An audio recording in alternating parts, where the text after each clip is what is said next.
Hello, everyone. I'm Ram Oculee, founder and CEO of Confidence Wealth. I'm here with our Chief Protection Strategist, Brian Kelca. And today we're going to talk about the 9 pitfalls business owners incur throughout their partnerships. And we're going to give you some solutions and suggestions as how you can prevent them. So, business owners face many problems. And one of the problems they face is issues that surround business partnerships and ramifications of those partnerships. Sometimes they can be positive, sometimes they can be negative. And the purpose of this discussion is to go through some of these things and see how you could solve them. But let me start by telling you a little bit about me and how this whole journey started. I funded my college through small business enterprise that I created at the time. And after college, I started a number of businesses, and some of them I sold, some of them I bought, some of them succeeded, and some of them didn't work out very well. So I developed extensive amount of experience in the area of business and business strategies. But one area I've neglected to look at is wealth building and asset protection in my own situation. In one of those companies, I did have a partnership that did not work out very well. And I had a lot of issues with that particular partner that led to the breakup of the company and the degree of losses to me. Ultimately, I recovered, but the journey was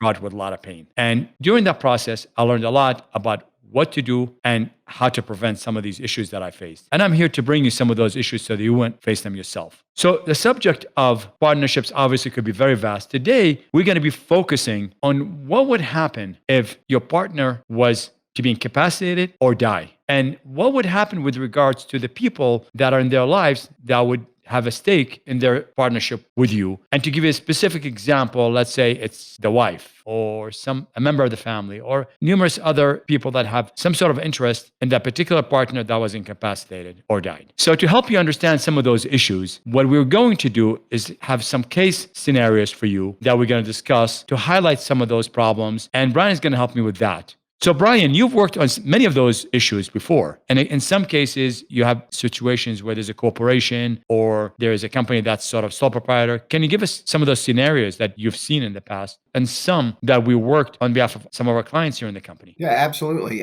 We work with many, many different types of business owners, and quite often it's easy to get into business with each other. But the question is as the business continues and grows, and accidentally somebody maybe passes away or becomes disabled and incapacitated, what do we do with the business? How does the business continue on after that? For one example, is we had 2 partners, and they were had a very successful business. Each partner was married, and unfortunately, one of the partners, he loved his Porsche, and unfortunately took a bad turn, and he went right off a cliff. And he left a wife, 3 children, and a business, a thriving business. The question then became, what are we going to do with that individual's part of the business? How's the business going to survive now that 50% of the ownership has passed away? Typically, what people do is in their wills, they transfer all of their assets to their remaining spouse. But in this particular situation, the remaining partner didn't want to have the spouse, and she had no expertise in their business. And at the same time, the spouse didn't want to be in the business. She would rather have some remuneration, the value of the business, so that she can continue on with the children. In this particular situation, they did not have an agreement on what to do if somebody either passed away or was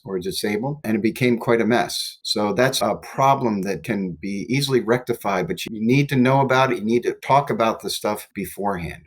And we're going to go into some solutions we can propose that they could understand and people can take action with. And I know there's going to be a lot of questions, and that's why we agreed, you and I, early on to open up an office hour for any questions that people would have. We can help them with that because it's a very sort of complex topic. Now, there's some solutions that are simple. Some solutions could be more complex. And if you have any questions on that, you can feel free to give us a call to ask those questions. But in the meantime, I would say, let's take the problem and even flip it a little bit. What if the spouse went to be involved in the business and you have no interest in the spouse involved in the business? That could be another problem that you might face because people come with different personalities. Some people just don't care. Some people do. No, that's a great point, because the surviving partner, he did not want to have the spouse in the business. Now, in this situation, she didn't want to be in it anyway. But I can easily see where a spouse says, "Hey, I could get in there and run this and make a good income out of it, like my husband did or my wife." It's good to talk about these things earlier before they could happen, so that there is some sort of a plan in place, so that if that situation comes around, it's already set. There's no loose ends. And that's the problem, I think, Brian, is the conversation is in there. The problem is that a lot of these things get ignored. So it's easy to go in business. And in business, we tend to go day to day, every day, running, charging hard, trying to get things done. The last thing sometimes we think about is some of the things that are so close to us, is so close you can't even see it. It's like trying to read a piece of paper that's so close to your eyes that you can't even read the words, even though it's in front of you. And in some cases, you might see the writing on the wall if something is to happen, but you're too busy addressing them. These issues, when it comes to a partner, it does not just extend to a spouse, it extends to other situations, right, Brian? Oh, yeah, absolutely. There was a particular case where we had a gentleman had a thriving machine shop, and he was a sole owner too. And he had 50 employees. He passed away, and it got to the point where now what happens to the business? They had a thriving business, they had lots of accounts, and without some sort of documentation on what to do before that happens, it could have easily had one of his senior managers or one of his key employees take over the business. But without the documentation on what to do or planning beforehand, that business virtually just sort of faded out and faded away.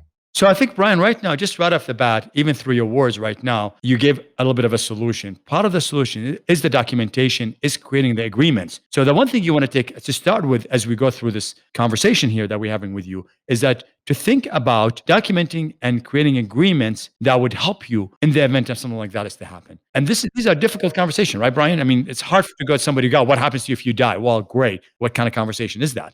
Yeah, when you're in business and things are really going well, or even just sort of stagnant, but you've done well, you're just thinking about, hey, that business is going to do really well. You're not thinking about, what the future, what can bring in the future, but you need to have some sort of discussion. And we would be happy to have a discussion with you on some of these very difficult topics.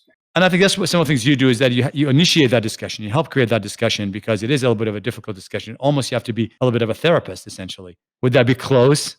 Well, there's times where I've found out that, partners get in and they want it and they're on the same track and things of that nature. But then when it comes to, hey, what do I want to do with the business later? During some of our discussions, it comes up with, hey, they go off track and they have two different ideas. So it's important to have those discussions up front. But you're right. A therapist, I haven't really thought of myself as a therapist. I primarily look at myself as asking a lot of questions to find out, pull out of the two or sometimes three or four individuals what their overall objectives are in the long run. Sometimes they talk amongst each other about what their shorter term objectives are, but you also need to talk about what those objectives are in the long run too. What are some of the solutions, if we can shed some light? I mean, we talked about one of them, which is, for example, setting up agreements, setting up processes, setting up infrastructure. In terms of different solutions, once the planning is done, then you need to say, okay, well, if somebody is disabled or happens to pass away, how does the company come up with the funds to either buy back their portion or buy it out from the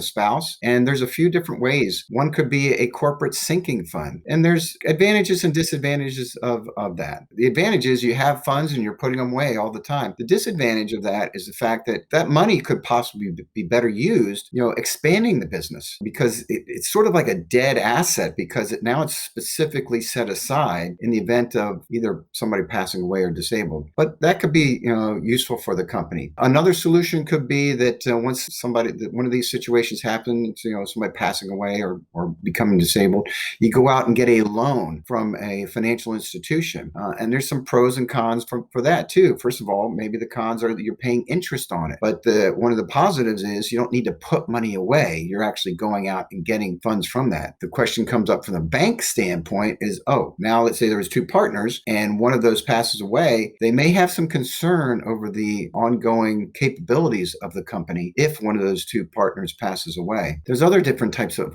solutions too. We can customize different insurance solutions that are either owned by the corporation or by the individual. Finally, another solution could be a new investor, making sure that there's a new investor or maybe doing your due diligence beforehand and recognizing a few different possible investors that could come into the company in the event that, again, somebody passed away or retired or was disabled. So those are some solutions that we can bring to the table. And I know I've seen over the years, some of those solutions could be complicated, some of them could be simple, depending on the situation itself. Because some it could be a complex solution that could be implemented easily, and could be a simple solution that requires a lot of work because of the personal situation of that person themselves, the business owner. Is that the case, Brian? Do you find that happening? Yeah, each situation is customized. They're all customized to the individual. That you may have a situation where if somebody passes away, you want to bring two people in. Maybe one's a family member, one's an investor. Maybe the investor brings a certain expertise in, and then the family member comes in because they want to have it continue in the family for years and years and years. So each situation is a little bit different.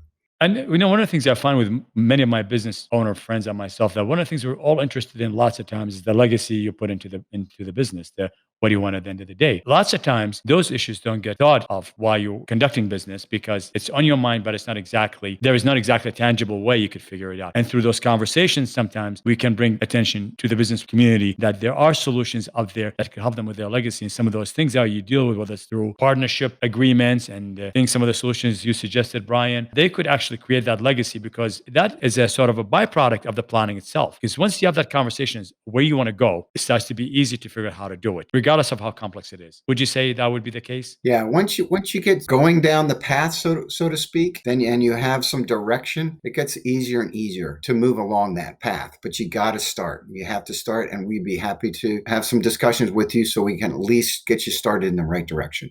And I think that's cool. I think Tony Robbins calls it cause set in motion. It means you start moving and it goes into motion and you start seeing the results. A lot of the big things we accomplish over the years with our companies is through that process. I mean, that's a process I implement in business on a regular basis. It's movement. And many business owners can identify with that is that they go out and make a decision, start a process, and sometimes it's not perfect, but through that process, by just virtue of starting it, we find that it ends up somewhere. And I think this is no different because once people have a conversation about what to do if something's to happen or having an objective of where they want to go with their legacy, with their company, it changes the dynamic, I would say. It changes the dynamic. And when you're talking about changes, this isn't a static planning process along that path because things are going to change within the company or people are going to come and go within the company. So it has to have some flexibility as well. As an example, we had a client that wanted to make sure that his son got into the business. And it was all great going for 4 or 5 years. But then the son said, I don't want to be at first the son wanted to be in the business, but then his son said, no, I don't want to be in the business. I want to go out and do something else. So we had to make some change. We need flexibility within these plannings. Yeah, and I guess in a sense, when I think about it, like if a person doesn't know that they have a resource that could use to bounce off those solutions, it really is sort of like lots of times trying to find like an accountant or an attorney. There are plenty of them out there, but really it's not that simple because you got to find the right relationship that makes sense. And I think that's where probably the value in the conversations. I mean, and I'm just talking from a business perspective in here. Over the years, the way I process things like is that I try and listen to people regarding certain potential solutions, and then I go from there. And I find that if there's an output that's beneficial, I start going down that road. I think that's probably some of the things that we're encouraging people to do in the business community is that if you're thinking that there is an issue when it comes to your legacy, when it comes to your partnerships, when it comes to the people that are surrounding your business, it's important to have a conversation with someone that at least helps you with some information, gives you some guidance. And I think that's what we're trying to help the general public with. There's 3 main areas that you need to discuss that are going to happen in the future, and they're going to happen. So you need to have a discussion on it. Number one, a business owner is going to retire. They're both going to retire, but maybe one at a time. For example, if you have one owner that's much younger, another one's older, that's going to happen. Eventually, somebody's going to pass away. That could happen during the life of the business. And number 3 is disability. And I would say that disability is probably one of the more, I don't want to say complicated, but more emotional issues. Because when somebody retires, that's a great thing. Hey, I'm retiring. The business did great. When somebody passes away, it's set in stone. That person passed away. But if somebody gets disabled, a lot of questions have to be asked. For example, let's say you have 2 partners and they're both 50-50 and they're both working hard at it and the business is thriving, but one of the partners becomes disabled, a car accident, for example, and can't work in the business. So the questions become, how long does he need to be disabled and away from the business before we start considering buying him out? How much do we buy him out for? Are we purchasing him out over a period of time with income from the business? Are we purchasing it from a different sort of solution that we had talked about before? And then, does that amount of money increase over time, or is it a set amount over time? These are a lot of questions when somebody becomes disabled, because the disability could last, if the person's younger, could be 20, 30 years. If they're older, maybe that disability would only be, 10 years or so before they would retire anyway. So a disability, you got to talk talk about disability because there's a high probability when you look at statistics that somebody will become disabled, and also not only permanently disabled. What if they're only disabled for a short period of time, let's say a couple of years? Can they then buy themselves back into the business? So those are questions that you have to ask regarding a disability. And it really never ceases to amaze me how many topics revolve around those issues in business that are far from the normal daily business operations. And I think that's one of the reasons why we tend to not to think about these things in a sort of proactive way, because we're focusing on revenues, we're focusing on product, we're focusing on infrastructure, we're focusing on marketing, we're focusing on conversations with the consumer.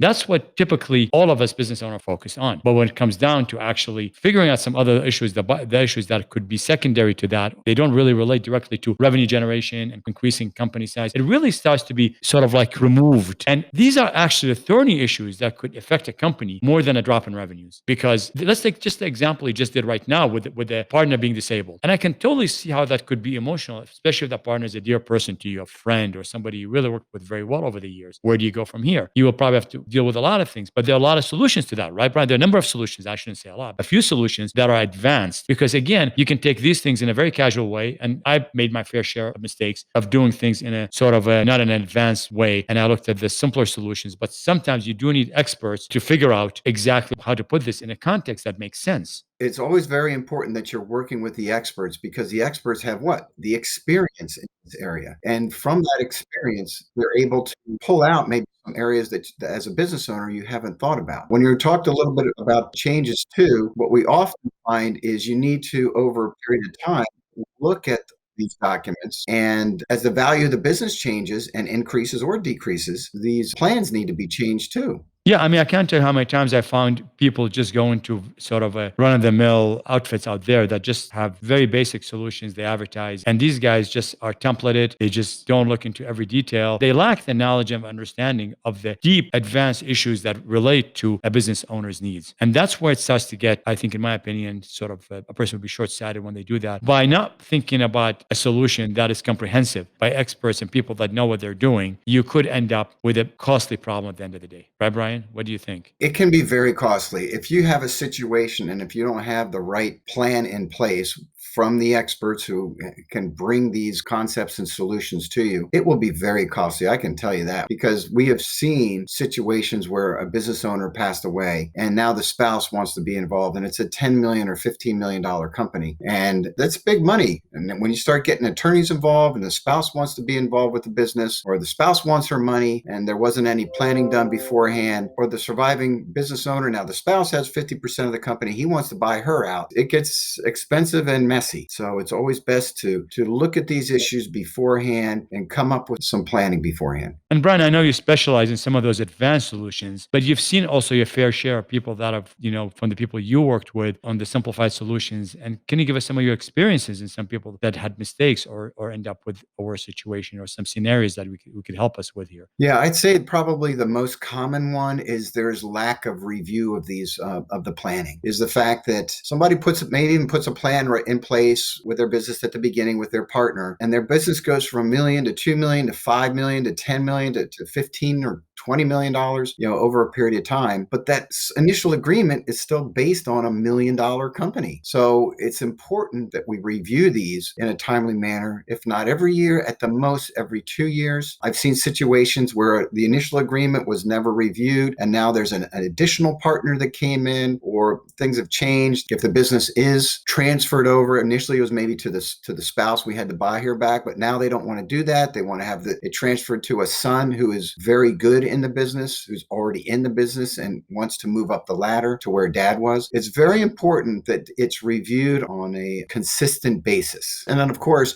changes are made to meet the objectives, because those objectives of the business owners change from time to time. No, absolutely. And I believe Brian Tracy is the one that said, well begun, half done. But there's two criteria in here. One, you have to begin. And the earlier you begin, the better it is. Even if you're a small business owner, beginning early, if you expect that you're going to succeed, is important in this this process. However, the other part of it is that the other half done. As time passes by, you gotta continue evaluating and making sure that you're on track. And sometimes the people that set it up in the beginning may not necessarily be the people that are gonna help you finish it or get it even better to completion based on a new situation. Because many business owners evolve into this whole new form of a business that is did not expect it to be when they first started. And if I could just add on to that, Rem, is the fact that when we review this planning process, quite often we find that we need to incorporate an additional solution. Maybe we had one particular type of solution we used at the beginning, but now 5, 10 years down the road, there may be another additional solution that we need to come in, and then we put them together, or even a third, so that again the objectives of the business owners are met. Right. And I think, at the end of the day, I think the value of these things never show until you need them and when things happen. And I think that is really ends up being the differentiation between somebody who planned and did something and utilized some of those advanced strategies and solutions and somebody that didn't. Because I've seen people that at the end of it, when they have the problem, they're regretting it. They go, God, I wish I did this and I wish I did that. But it's sort of like an accident. You can't go get protection from the accident after you have the accident. You have to have started early. And I've seen it the other way around, where things happen and nobody can help, but because they're so prepared and so set up that it takes a lot of the pain out of the way. I mean, there's always pain in these things, but it gets less with preparedness. So, Rem, one other area that needs to be addressed, it's a nationwide issue, is divorce. Whenever somebody gets divorced, either one of the partners, or if there's multiple partners or shareholders, then there needs to be some discussion on how that's going to change the entire plan. So that's an area that sometimes is overlooked.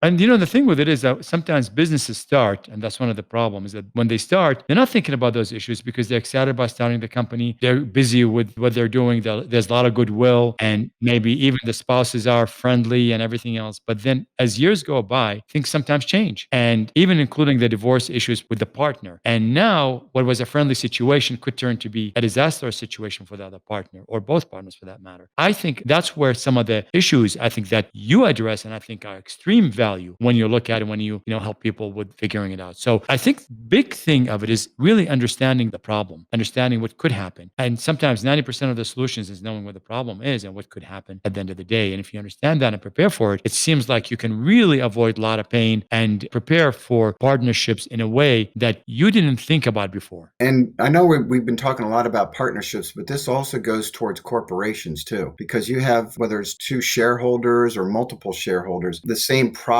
still exist. Typically, we a lot of times talk about partnerships, but it's a partnership of business owners, no matter what the type of entity it is.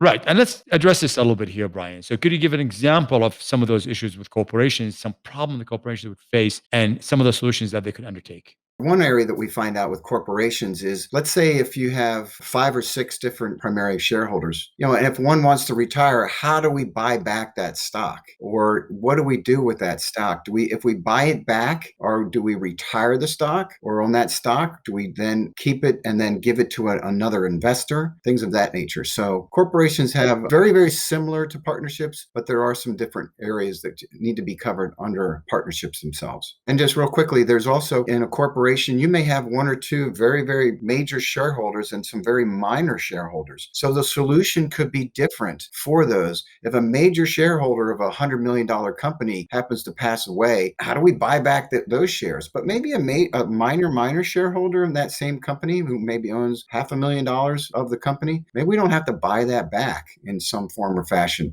Maybe we can find a smaller investor that would take over in that situation. So again, each situation is different. Yep. And I do know we work with highly specialized attorneys sometimes, and some obviously them, that specialize in some of those issues, because some of those issues an average attorney that relates, whether it's a business attorney or any other type of attorney, may not necessarily be familiar with. Some of those solutions require sort of big guns to make it work in the right way. But that is sometimes part of the solution, is bringing the right experts into the subject, whether it's certain kind of attorneys or CPAs, accountants that are highly specialized. I mean, all these kind of specialties are just not run-of-the-mill kind of a counter attorney or other professionals that can do that. The key to this is to make sure that you are surrounded by the right expertise and experts. And I think, Brian, you've gone a long way with identifying some of those people that could be helpful to the business community. That's correct. It's a team approach when we come to these types of planning, because obviously there are going to be some legal documents that are drafted, so an attorney has to be involved. The value value of the business. So a CPA is going to be, or an accountant is going to need to be involved. And then we can act as a quarterback and bring those two together with the solutions that we need. So we act not only a therapist, I know you'd mentioned that earlier, in terms of bringing out what the objective is of the business owners, but then we act as a quarterback for that team. Right.